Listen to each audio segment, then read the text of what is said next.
Vi skal lave en analyse af Parken Entertainment AS, og vi har opdelt den i 2 sektioner. En, hvor vi forklarer om rentabilitetsanalysen, indtjeningsevnen og soliditet og likviditetsniveau, og derefter forklarer vi årsagerne. Og vi vil starte med afkastningsgraden.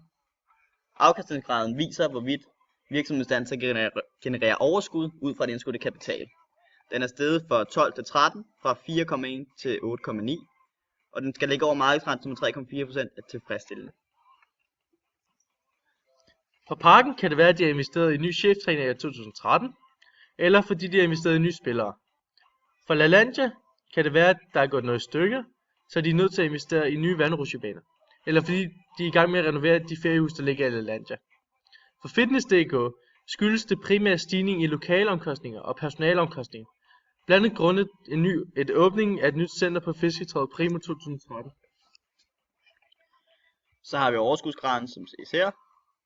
Overskudsgraden viser, hvorvidt virksomheden er i stand til at generere, hvor meget indtjening den er vant til at generere ud per omsatte krone. Og den er steget markant fra 2012 til 2013.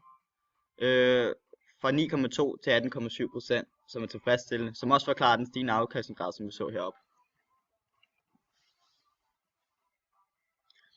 Overskudsgraden er steget fra 12 til 13, fordi deres omsætning er steget for Parken Sport og Entertainment og for Fitness.dk.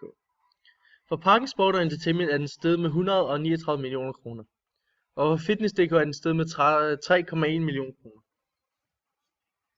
Så har vi aktiernes omsætningshastighed, som har haft en positiv stigning på 0,4. Fra 12 til 13 er steget fra 0,44 til 0,48. Og aktiernes omsætningshastighed viser, hvor stor en omsætning, der er skabt på baggrund af den investerede kapital.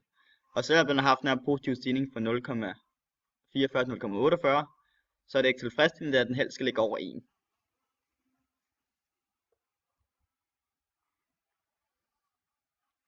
Den er steget fra 12 til 13, fordi deres nettoomsætning er steget.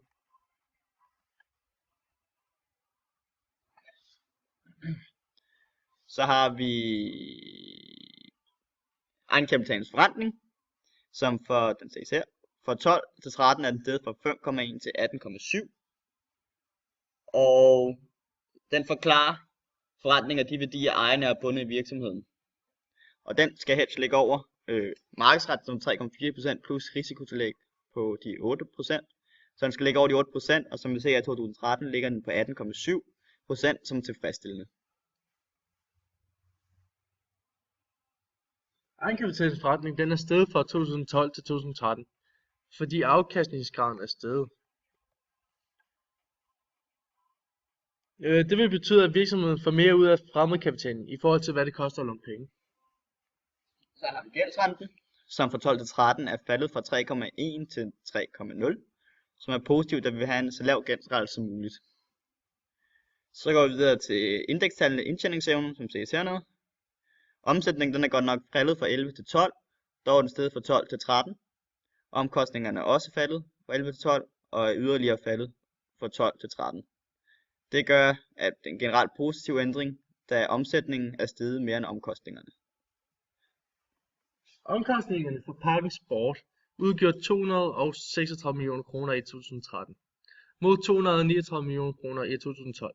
Det svarer til et fald på 3,1 millioner kroner, og skyldes primært lavere salgs- og markedsføringsomkostninger, og vareforbrug delvis modregnet af højere kamp- og spilleromkostninger. Og så for LaLandia er omkostninger faldet med 17,3 millioner kroner i 2013.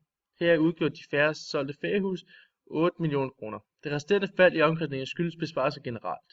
Og så for Fitness.dk er omkostningerne steget med 11,7 millioner kroner i 2013 til 395 millioner kroner. Det skyldes primært stigning i lokale omkostninger og personaleomkostninger. Blandt andet grundet et åbning af et nyt center på Fisketræet primo 2013. Delvis modregnet af generelle besparelser.